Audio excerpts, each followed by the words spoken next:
पीक विमा महत्वपूर्ण अपडेट. तर बघा 2023-24 पीक विमा शेतकऱ्याच्या खात्यात जमा होत आहे. कमी नुकसान झालेल्या शेतकऱ्यांना जवळपास प्रति हेक्टरी 7,000 रुपये आणि जास्त नुकसान झालेल्या शेतकऱ्यांना 15,000 प्रति हेक्टरी पीक विमा जमा होत आहे.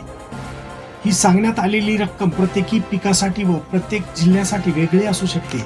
ज्या शेतकऱ्यांना हा पीक विमा जमा झाला नाही अशा संदर्भात महत्त्वाची अपडेट आपण जाणून घेणार आहोत. याचबरोबर सरकारकडून आज कोणकोणत्या नवीन सूचना देण्यात आल्या आहेत, कोणत्या जिल्ह्यात पीक विमा जमा होणार आहे, अशा प्रकारची महत्त्वपूर्ण अपडेट आजच्या या व्हिडिओच्या माध्यमातून आपण जाणून घेणार आहोत.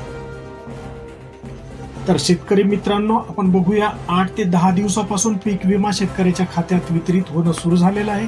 परंतु ज्या शेतकऱ्याच्या खात्यात अद्यापही पैसे जमा झाले नाहीत त्यांची महत्त्वपूर्ण अपडेट आपण पुढे जाणून घेणार आहोत.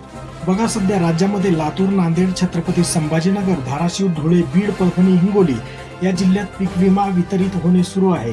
काही शेतकऱ्याच्या खात्यात 2500 रुपये देखील जमा होत आहेत. परभणीतील एक शेतकरी आहे, त्यांच्या 1 एकर कापूस होता, त्या कापसाचे त्यांना 2350 रुपये अनुदान जमा झाले. 1 एकर तुरीचे 900 रुपये पण जमा झाले. पीक विमा जमा करून शेतकऱ्याची बोळवण केली व फसवणूक केली असे शेतकऱ्याचे म्हणणे आहे. शेतकरी म्हणतात की वाशिम जिल्ह्यामध्ये कमी जास्त पीक विमा जमा होत आहे. एका शेतकऱ्याला 1 हेक्टरला 19,600 रुपये पीक विमा मिळाला, तर त्याच्या शेजारी असलेला शेतकरी त्याला 4 हेक्टरला 5,000 रुपये पीक विमा मिळाला. अशा प्रकारचा पीक विमा राज्यामध्ये वितरित केला जात आहे. आणखी बऱ्याच शेतकऱ्यांना पीक विमा मिळालेला नाही. त्या शेतकऱ्यांना पीक विमा मिळाला नाही याची फार्मर ID काढून घ्यावी, कारण आता शासनाने फार्मर ID अनिवार्य केली आहे. आणखी बऱ्याच शेतकऱ्यांना पीक विमा मिळालेला नाही. ज्या शेतकऱ्यांना पीक विमा मिळाला नाही त्यांनी फार्मर ID काढून घ्यावी, कारण आता शासनाने फार्मर ID अनिवार्य केली आहे.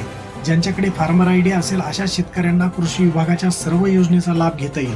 अर्थात 2024 पीक विमा देखील फार्मर ID असेल तरच शेतकऱ्यांना हा पीक विमा जमा होईल. पहिल्या टप्प्यात चांगली बातमी आली आहे. नुकत्याच झालेल्या वाटपात आपल्या महाराष्ट्रातील शेतकऱ्यांच्या खात्यात थेट 506 कोटी रुपये जमा झाले आहेत. पण अजून सुमारे 415 ते 416 कोटी रुपये बाकी आहेत, जे लवकरच वितरित होणार आहेत.